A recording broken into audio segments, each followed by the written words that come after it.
On September 7th, 1536, a child was born in Greenwich Palace, a girl destined to forever reshape England.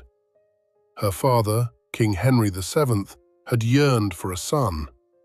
He had gambled everything, severing ties with Rome, humiliating his legitimate wife, Catherine of Aragon, marrying Anne Boleyn, and, to achieve this union, fundamentally altering the Church of England itself. In response, the Pope excommunicated him. Half of Europe turned away, and his own people regarded the second marriage with suspicion.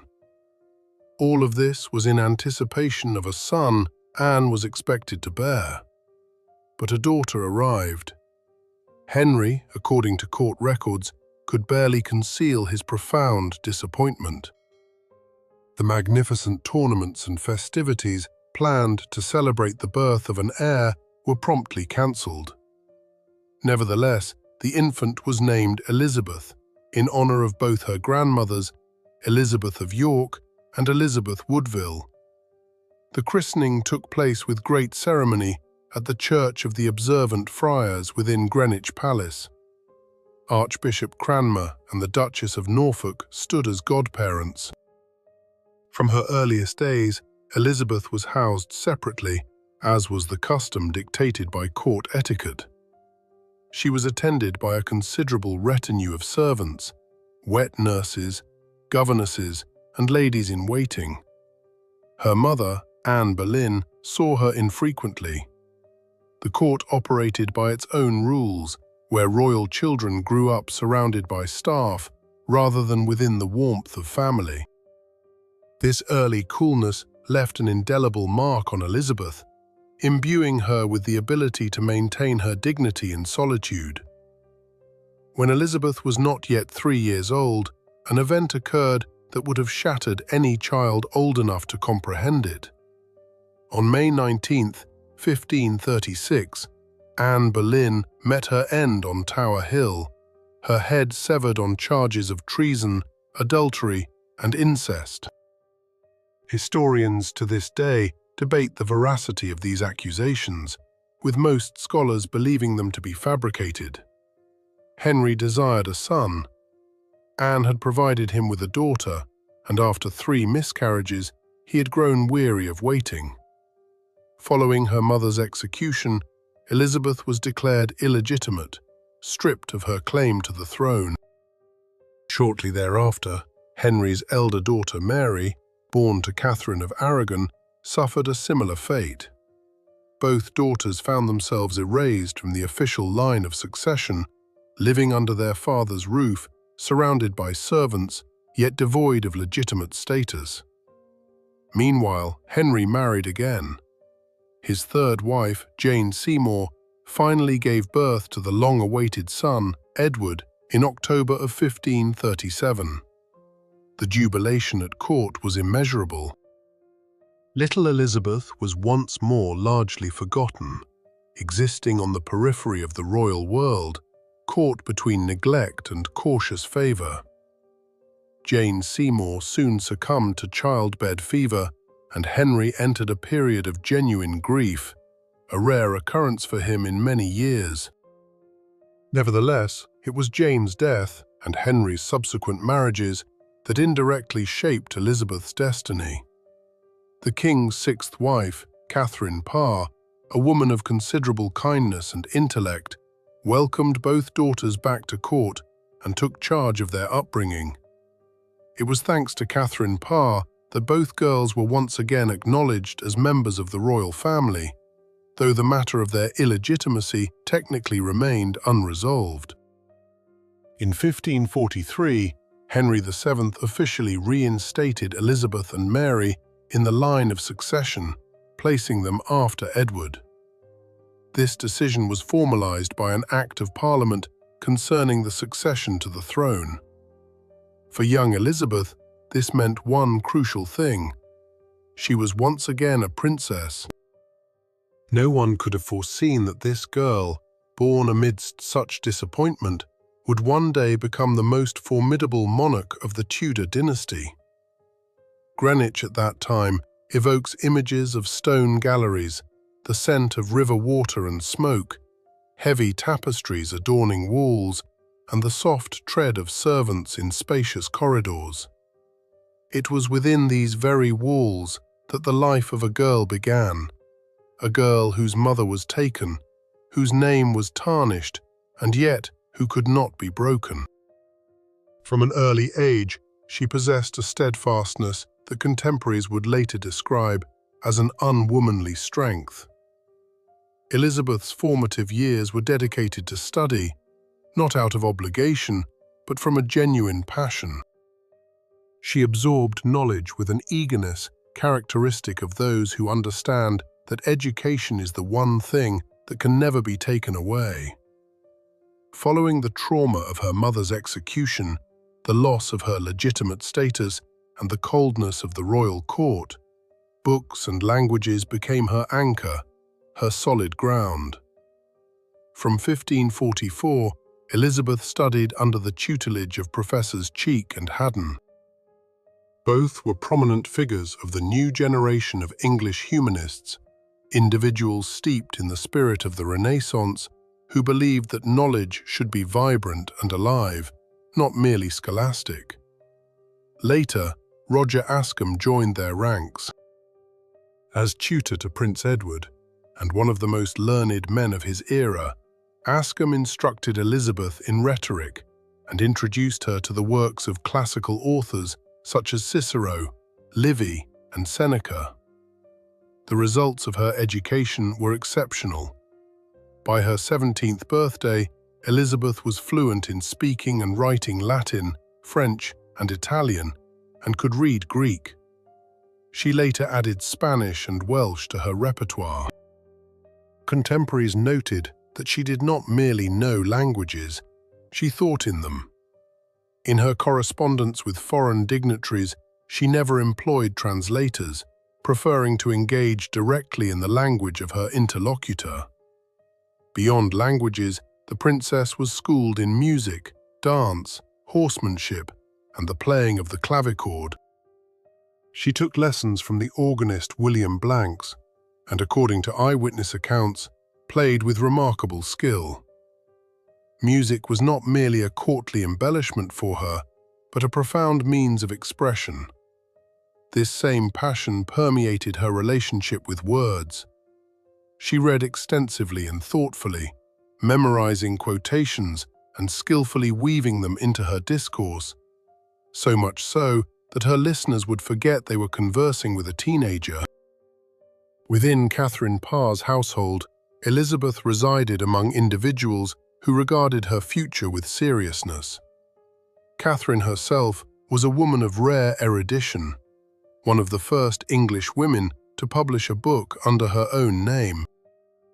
Her home was a haven where religious humanism and Protestant ideals coexisted with a vibrant intellectual life of books and discussions. This atmosphere was something Elizabeth carried with her throughout her life. Nevertheless, her childhood was not without its storms. In 1547, Henry VIII passed away. Despite his unpredictability, her father represented a vital link to royal authority for Elizabeth. His death brought the young Edward VI to the throne, with real power resting in the hands of the Lord Protector, Edward Seymour, the new king's uncle. Catherine Parr married Thomas Seymour, the Lord Protector's brother. Consequently, the young Elizabeth found herself living under the roof of this ambitious, charismatic, and dangerous man. Thomas Seymour began to behave inappropriately towards the princess from the very outset. He would enter her bedchamber in the mornings, embrace her, pinch her, and engage in familiarity that had long crossed the bounds of propriety.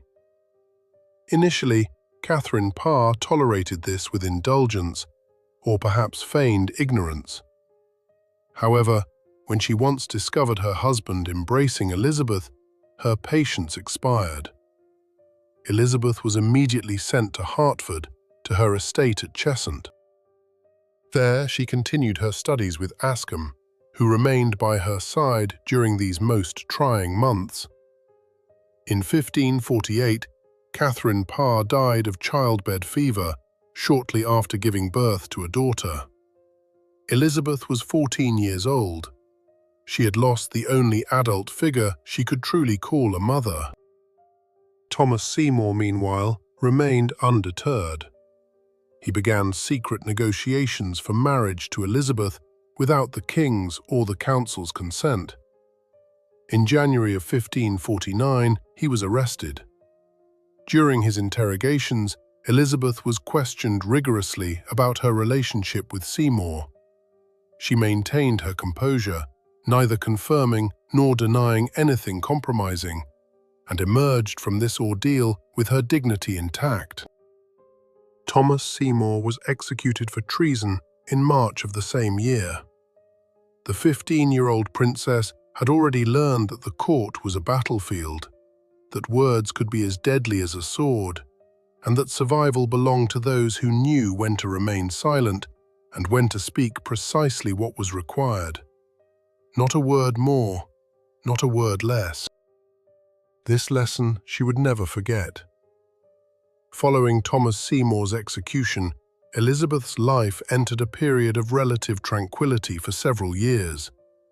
She resided on her estates, continued her studies, corresponded with her brother Edward, and was scrupulously careful not to provide any grounds for accusation. At the young king's court, she conducted herself impeccably, dressing modestly, eschewing ornamentation, and displaying the Protestant piety that was fashionable under Edward VI. Edward VI himself was a sickly boy, a fervent adherent of Protestantism. Around him swirled intense power struggles among court factions. After Edward Seymour's downfall, power shifted to John Dudley, the Duke of Northumberland, a man adept at manipulating the weak and ailing youth with frightening efficiency. When it became clear that Edward was dying, Dudley orchestrated one of the most audacious power grabs in English history. Edward VI passed away on July 6, 1553.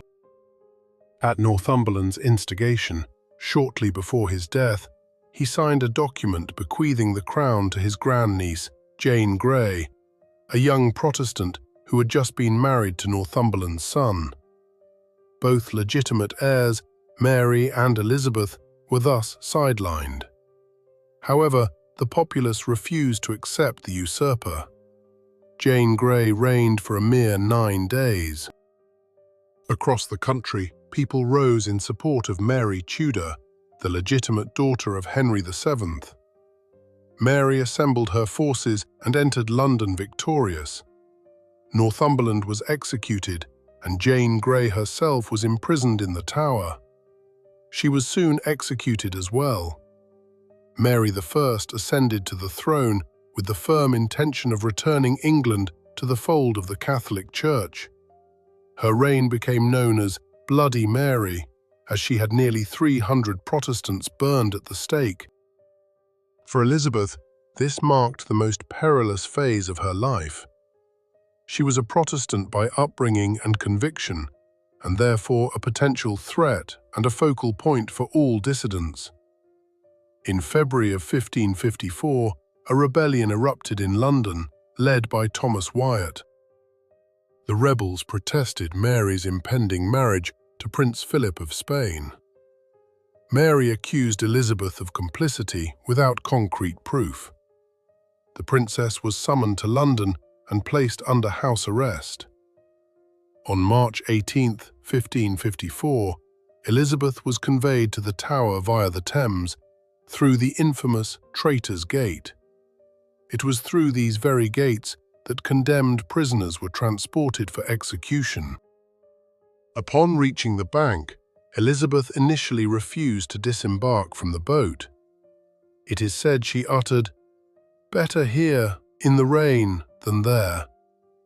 She then stepped ashore and entered the fortress, uncertain if she would ever emerge alive. She remained in the Tower for approximately 2 months. Mary was determined to prove her guilt, but evidence was lacking. Counsellors warned that executing a princess without justification would lead to a major scandal. Consequently, Elizabeth was transferred to house arrest at Woodstock in Oxfordshire. There she spent nearly a year under constant surveillance, denied freedom of movement and association. When Mary died on November 17, 1558, she had no children. Her husband, Philip II of Spain, recognizing the inevitable, advised his counsellors to accept Elizabeth, if only to prevent even less desirable claimants from seizing power. Elizabeth was 25 years old. She received news of her sister's death at Hatfield and, according to contemporaries, uttered words from a psalm in Latin. "This is the Lord's doing, and it is marvelous in our eyes." On that same day, William Cecil, a man destined to become her chief advisor for 40 years, appeared before her. This moment at Hatfield, beneath an oak tree or in the grounds, sources differ on the specifics, marked the commencement of one of the longest and most successful political alliances in English history. The coronation of Elizabeth I took place on January 15, 1559, at Westminster Abbey. On that day, London rejoiced. Citizens adorned their homes, streets were alive with performances, and bells pealed. The procession moved through the city, and Elizabeth greeted the crowds. She possessed a rare talent for this, pausing to listen to the words of ordinary citizens, smiling and offering a few words to the throng. For her coronation, she wore a crimson velvet gown, richly embroidered with jewels. In time, Elizabeth would transform her wardrobe into a political instrument, with each appearance meticulously crafted, each outfit a message to court and country. But on that January day, she was simply a young woman, finally donning a crown after all she had endured. One of the new reign's initial state decisions was the restoration of Protestantism. Mary I had spent 5 years attempting to return the country to Catholicism, leaving only deep societal wounds. Elizabeth chose a different path. The Act of Supremacy of 1559 reasserted her authority over the Church of England. The Act of Uniformity introduced a new Book of Common Prayer, carefully calibrated to be acceptable to moderate Protestants and Catholics alike.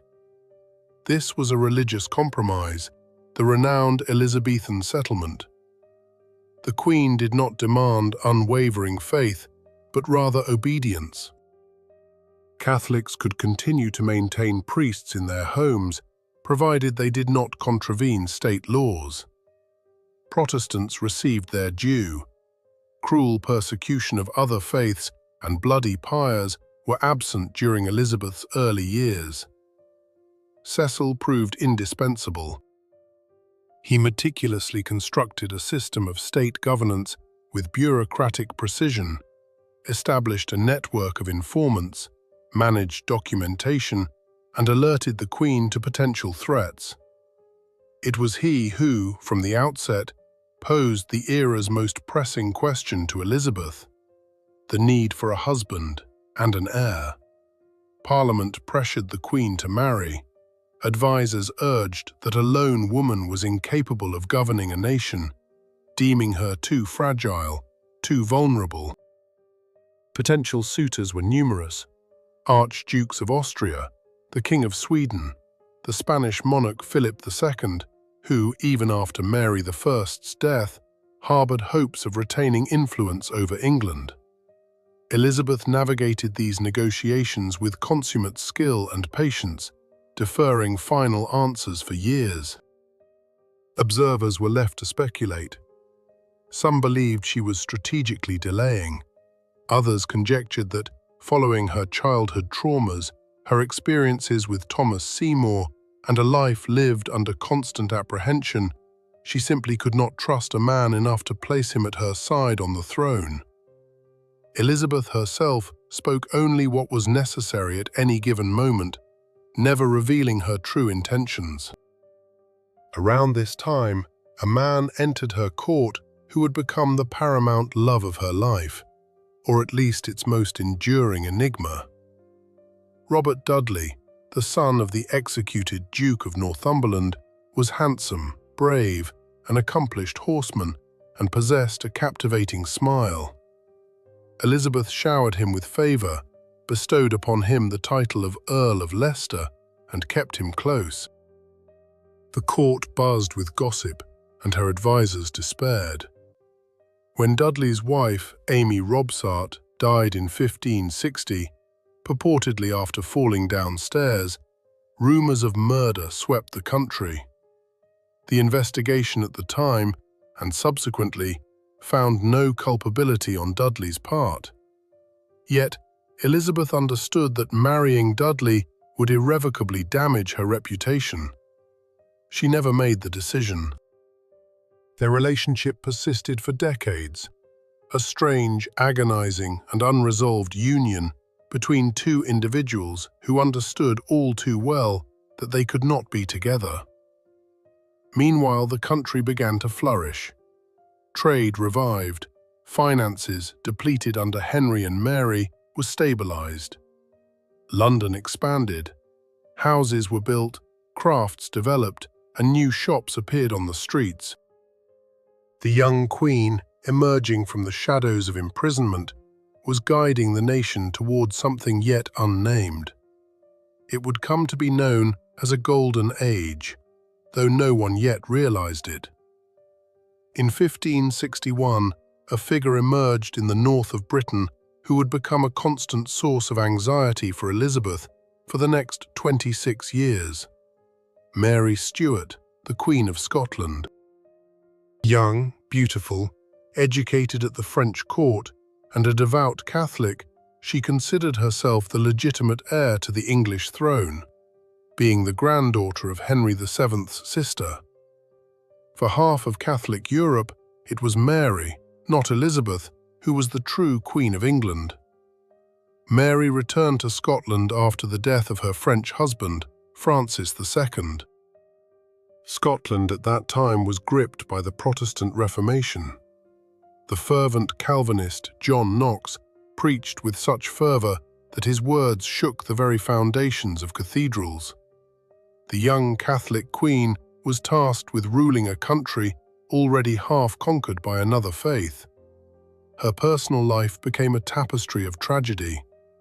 Her second husband, Henry Darnley, was handsome but incompetent, cowardly, vain, and prone to excessive drinking.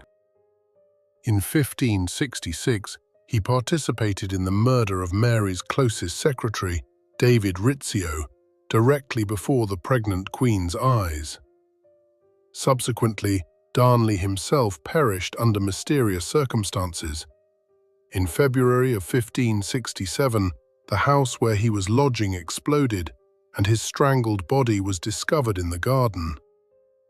With astonishing haste, Mary married the principal suspect in the murder, the Earl of Bothwell. The Scottish nobility revolted. Mary was compelled to abdicate in favour of her infant son James and was imprisoned in a castle on an island.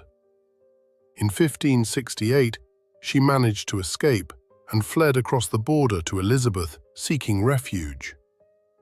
This presented a political dilemma. To grant Mary asylum meant harbouring a rival whom half of Europe recognised as the rightful Queen of England. To send her back meant potentially condemning her to death at the hands of Scottish rebels. Returning the crown to Mary was equally unthinkable. She had just fled her own subjects. Elizabeth chose the only feasible path, a middle ground that became a protracted torment.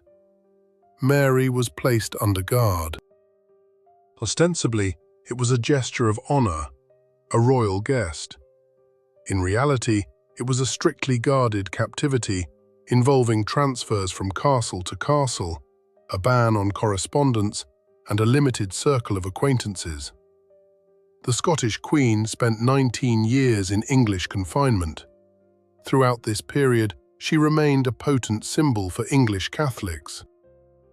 Conspiracies formed around her.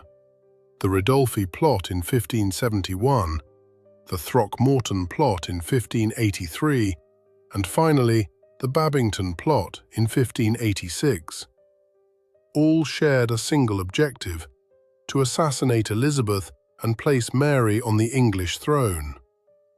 The Babington Plot proved to be the final, fatal undertaking.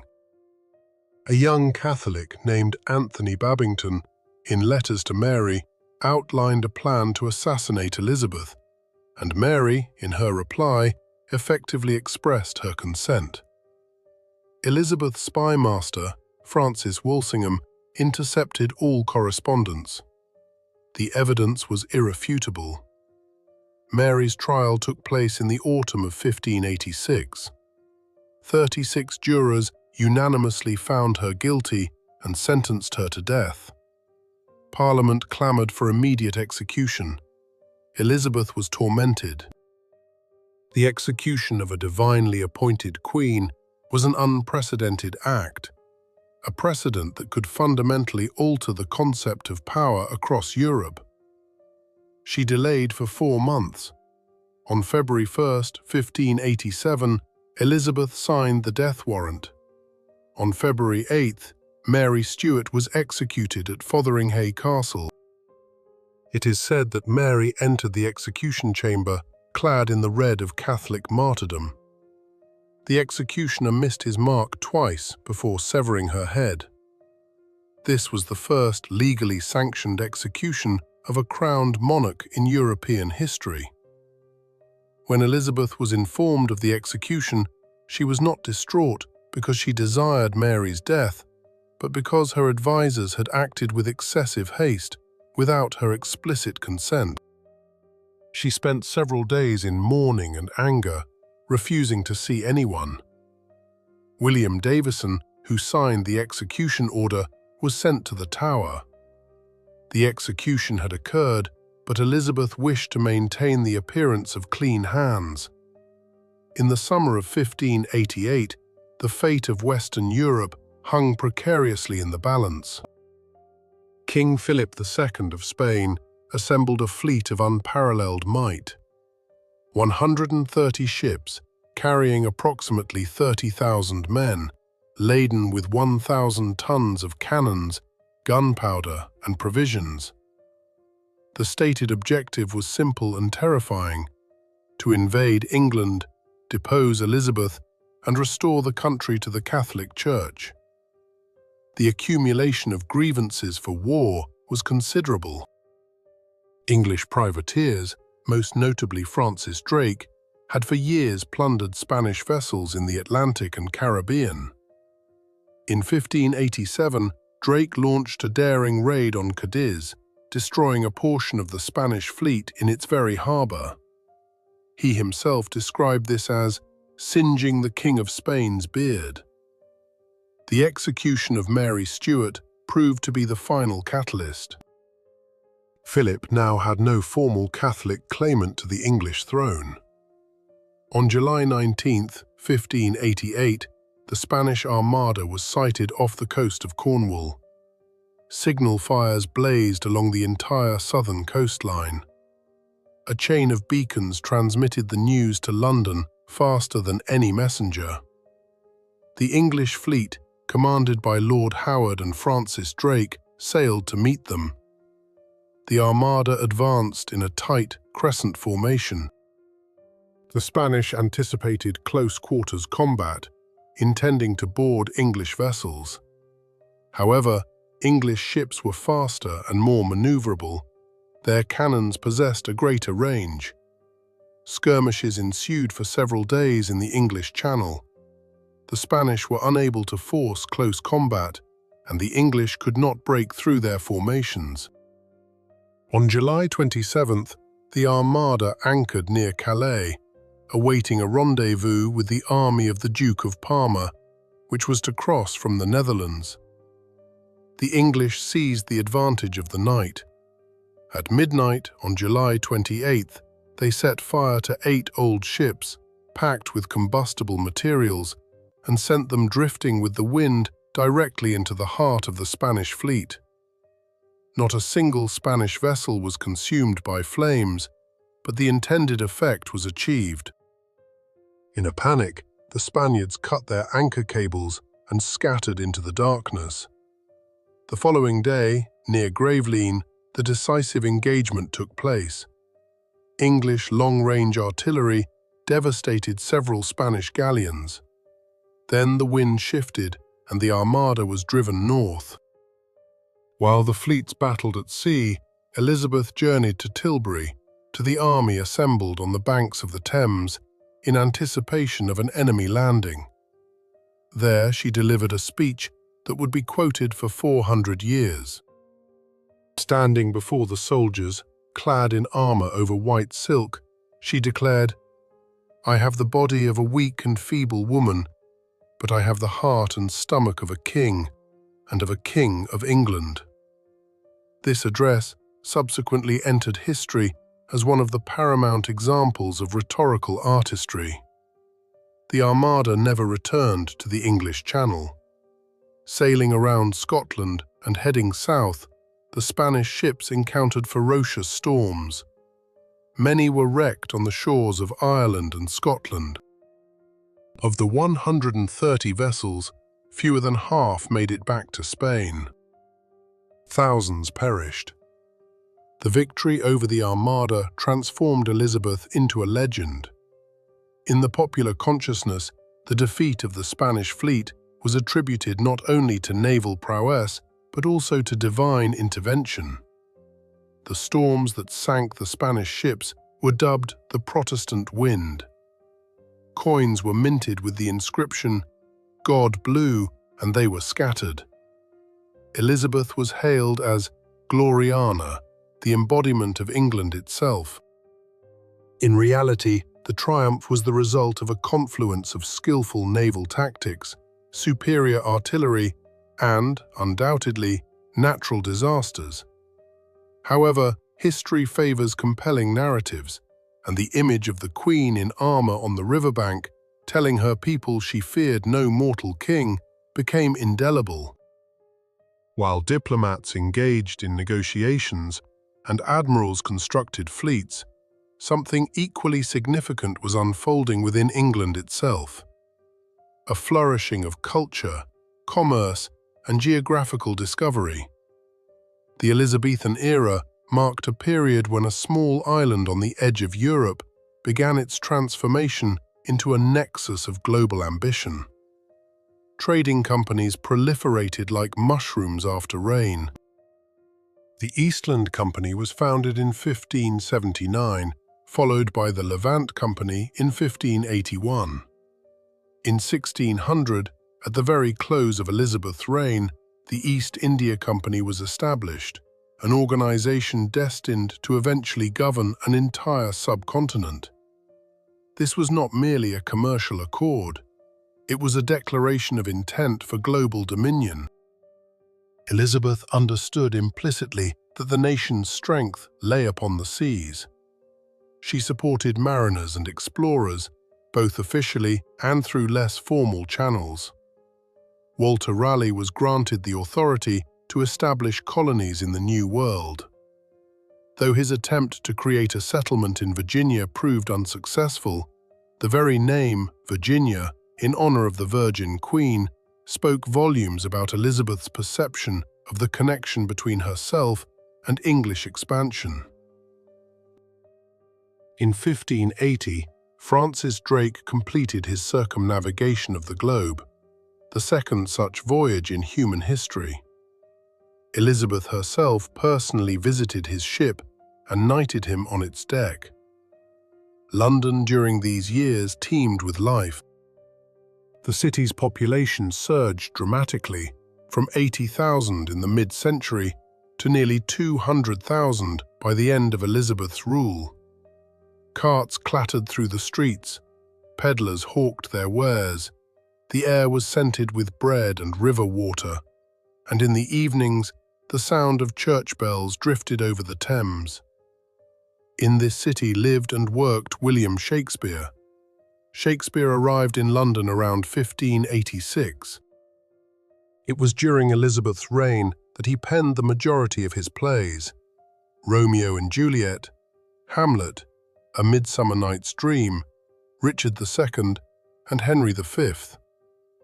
The Globe Theatre, constructed in 1599 on the south bank of the Thames, had a capacity of approximately 3,000 spectators. Elizabeth herself was fond of the theatre and patronized acting troupes. Beyond the stage, the era blossomed with music. William Byrd and John Dowland created works that are still performed today. Painting also flourished, particularly under Elizabeth's patronage. The fashion for miniature portraits took hold in England. The court painter Nicholas Hilliard produced dozens of portraits of the Queen, which became the standard for all official iconography. The image of Elizabeth herself became a national project. After the age of 40, she exerted increasingly stringent control over her depiction. Her face was to remain youthful, her gaze imperious. The renowned state portraits of the final decades of her reign depicted not a woman aging, but an eternal queen, a symbol, an icon, the nation embodied. Elizabeth corresponded with Ivan the Terrible. The Tsar of Russia and the English Queen exchanged embassies and letters. Ivan, according to some accounts, even proposed an alliance against common enemies and requested refuge in England should he suffer defeat. Elizabeth responded with her characteristic evasiveness. Trade relations with Russia via Arkhangelsk were established and proved lucrative. English ports in these years welcomed vessels from the Netherlands, the Hanseatic cities, the Mediterranean, and the Levant. London merchants amassed fortunes and tax revenues increased. This economic upswing was not coincidental. It was the result of the deliberate policy of the Queen and her advisors, who understood that trade was the lifeblood of the state. Behind every year of her brilliant reign lay the hard, unseen underside of power. Elizabeth lived under constant threat of conspiracy. Every Catholic embassy could carry poison or a dagger. Every letter passed through the hands of Walsingham's men. Every new favourite might prove to be a spy. Francis Walsingham, a man of swarthy complexion and sombre disposition, earned the moniker the Moor. He established England's first pan-European intelligence network. His agents operated in France, Spain, the Netherlands, and Papal Rome.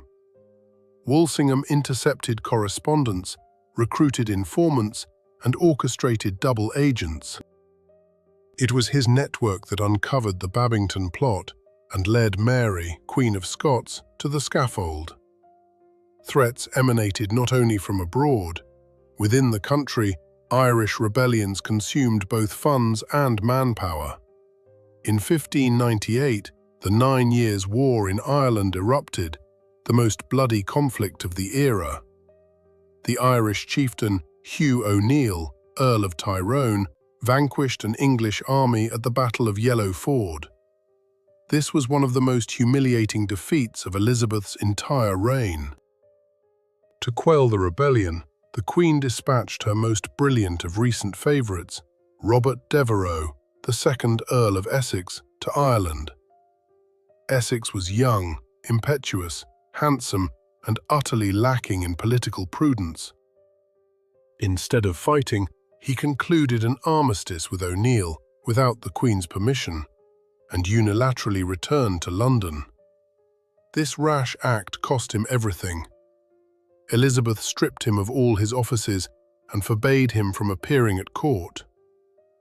Essex, accustomed to his position as a favourite, could not accept this. In February 1601, he instigated an armed rebellion in London, counting on the support of the citizenry. This support never materialized. Essex was arrested, tried, and in February of that same year, executed. According to legend, Elizabeth grieved deeply for his demise. She had gifted him a ring with the words that if he ever faced mortal danger, he should send it to her, and she would pardon him. The ring never arrived. There are theories that Essex attempted to send it, but it fell into the hands of enemies. This narrative is poignant, but it lacks documentary confirmation. For many years, the son of William Cecil, Robert Cecil, who became Secretary of State in 1596, remained her closest confidant. Small, stooped, and unassuming in appearance, he possessed an intellect of exceptional clarity. Elizabeth affectionately and somewhat mockingly referred to him as "my elf," but kept him close until her death. Loneliness became a physical reality in her final years. Walsingham died, Robert Dudley died, the elder Cecil died, and most of those who remembered her youth were gone. The court became populated by new faces, attractive, adept, skilled in flattery. Elizabeth saw through their flattery, but accepted it, as there was no alternative. In her later years, it was said that she refused to look in a mirror. Whether this is true is unknown, but the image carries its own logic. A queen who had made herself a symbol could not allow herself to witness time erode that symbol. Wigs, white lead makeup, enormous ruffs, gowns adorned with countless precious stones. All of this was not capriciousness, but armor.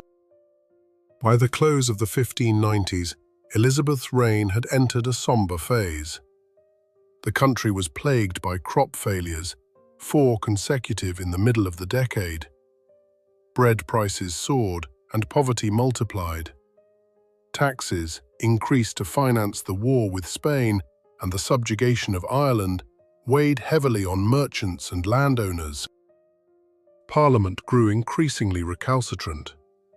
Members increasingly demanded the curtailment of monopolies that Elizabeth had granted to her favourites.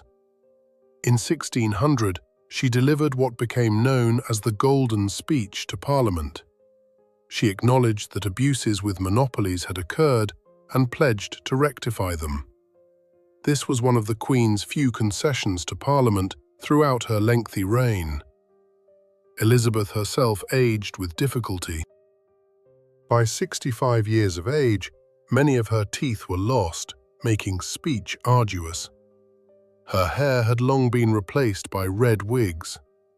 The white lead makeup she applied to her face, lead-based in composition, damaged her skin. The divergence between official portraits and reality grew ever wider. The late 1590s brought a personal loss that Elizabeth experienced with particular intensity. In 1598, William Cecil, Lord Burleigh, passed away. He had served her for 40 years. Elizabeth personally visited him when he was ill, feeding him broth from a spoon. He was one of the few individuals with whom she allowed herself to be truly herself, not a symbol, but a human being. The question of succession remained officially unresolved. Elizabeth categorically refused to name a successor during her lifetime. She recalled how, in her own youth, all eyes turned to the next claimant, making them a magnet for conspirators. "Do you wish me to be buried alive?" she would ask her advisors when they raised the issue. Nevertheless, everyone at court knew perfectly well. The successor would be James VI of Scotland, the son of the executed Mary, Queen of Scots. Robert Cecil maintained secret correspondence with him, preparing for a smooth transition of power. Elizabeth likely suspected, but remained silent. This, too, was a form of statesmanship. The Essex Rebellion in 1601 finally aged her. After his execution, she became more reticent, appearing in public less frequently. Contemporaries describe her standing for hours in solitary contemplation in the midst of her chambers, motionless, with a vacant gaze. Her body weakened, but her will still held firm. In the final winter of her life, the winter of 1602 and 1603, Elizabeth fell gravely ill on several occasions. Her closest friend and cousin, Catherine Howard, died, delivering another blow. In February 1603, the Queen moved to Richmond Palace. It was warmer than others, and the winter proved exceptionally harsh. She refused food and slept little. Physicians could not diagnose the nature of her ailment. Advisors implored her to take to her bed. She refused, remaining standing or seated motionless.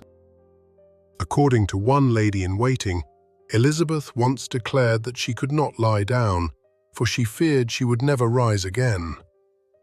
At dawn on March 24, 1603, Elizabeth I passed away at Richmond Palace. She was 69 years old. She had reigned for 44 years, longer than most monarchs. As the last of the Tudors, she left the throne, ending the dynasty that had begun with her grandfather, Henry VII. It is said that shortly before her death, she was asked about her successor. She nodded and, according to one version, gestured her assent to James. A few hours later, she lost consciousness and died by midnight. Robert Cecil immediately dispatched a messenger to Scotland, and by the time London awoke, James VI of Scotland was already aware that he had become James I of England. Elizabeth's funeral took place on April 28, 1603. Thousands of Londoners lined the streets to bid farewell to her hearse.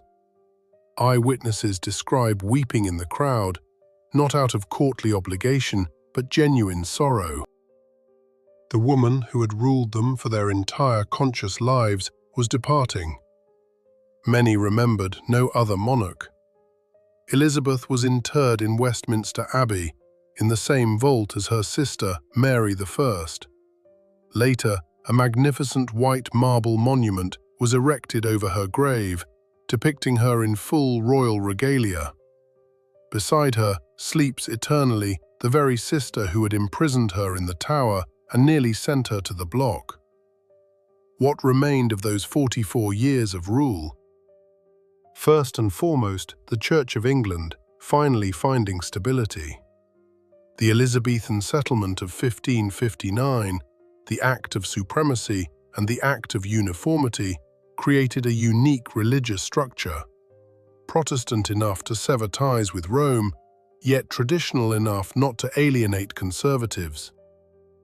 The 39 Articles of Religion, adopted in 1563, laid the doctrinal foundation for the Anglican Church that endures to this day. It was this settlement that allowed England to avoid the religious wars that were simultaneously devastating France and the German lands. While French Huguenots perished by the thousands during the St. Bartholomew's Day massacre in 1572, England remained relatively stable. Not without tension, not without plots and executions, but without the wholesale slaughter that tore apart its neighbours. This was one of Elizabeth's paramount achievements. The second legacy is the Navy and the inception of England's maritime power. The victory over the Armada in 1588 not only repelled the Spanish invasion, but also cemented a fundamentally new image of England on the world stage, a nation that commanded the seas. Drake, Hawkins, Frobisher all acted with the Queen's blessing, and their expeditions charted the routes that later colonial empires would follow. The trading companies founded under Elizabeth became the foundational blocks of this future empire. The East India Company, established in 1600, eventually evolved into an organization that governed India. This was no longer the story of a single queen. It became the narrative of an entire civilization whose seeds were sown precisely in the Elizabethan era. The third legacy is literature and theatre. Shakespeare, Marlowe, Ben Jonson, Edmund Spenser, all this efflorescence occurred under Elizabeth. Spenser's epic poem, The Fairy Queen, was a direct hymn to her, an allegorical representation in which Gloriana embodied the virtue, wisdom, and beauty of her reign. Shakespeare's Globe, which opened in 1599, became a venue where history, human passions, and political ideas were transformed into art accessible to both the Duke and the London apprentice. Elizabeth herself, as an image, became ingrained in culture for centuries. She was called Gloriana, the Virgin Queen, Good Queen Bess. Each appellation illuminated a facet of the role she played for her people. She was not merely a monarch, she was a symbol of England, the living embodiment of the idea that a small island nation could withstand the greatest powers in the world. However, history also records another side to this reign, which an honest account cannot omit. Elizabeth's policy in Ireland was harsh and bloody. The suppression of Irish rebellions was accompanied by mass executions, the devastation of lands, and the annihilation of entire communities. The scorched earth tactics employed by English commanders in Ireland claimed thousands of lives. This is not myth nor exaggeration. It is documented in the records of the era. In her later years, monopolies and abuses grew in influence at court. Favorites received exclusive rights to trade various commodities. Salt, starch, playing cards, and ordinary merchants were suffocated by these restrictions. Parliament's indignation was justified. The Golden Speech of 1600 acknowledged the problem but did not fully resolve it. Nevertheless, when weighing this reign on the scales of history, the balance of achievements tips the scale. The country Elizabeth inherited in 1558 was ravaged, humiliated, religiously fractured, and had lost Calais, the last English possession on the continent. The country she bequeathed in 1603 possessed a stable church, a burgeoning trade, a formidable navy, a rich literature, and a place among the great powers of Europe. James I, who entered London in May 1603, inherited a functioning state. He inherited laws, traditions, and a system of governance, everything Elizabeth had built over 44 years. What he subsequently did with this legacy is another story, but he began with a solid foundation. In Westminster Abbey lie two sisters, Mary and Elizabeth. One is remembered as Bloody Mary, the other as Gloriana. History is rarely fair in its epithets, but in this instance, the difference was real, not merely symbolic. Mary reigned for 5 years and burned nearly 300 people. Elizabeth reigned for 44 years and left England a different country. A girl who was not expected, who was deprived of her mother at the age of 3 and declared illegitimate, who sat in the tower awaiting execution, who ruled through sheer force, through fear, through constant caution. This girl became one of the longest reigning monarchs in English history. Not because she was lucky, but because she fully exploited every opportunity that came her way and never once allowed her enemies to catch her off guard. Her crown did not pass to children. She had none. Her blood did not flow onto the throne of subsequent generations. She left something else: a realm, a language, a theatre, a navy, and a sense that one person, if sufficiently intelligent, stubborn, and brave, can stand alone against the entire world. Perhaps this is her most enduring legacy. On March 24, 1603, England awoke without Tudors. The first day of a new era was cold and clear. At Richmond Palace, servants tidied the chambers. A messenger was already speeding north, and in London, people still did not know how to live in a country without Elizabeth. Aha!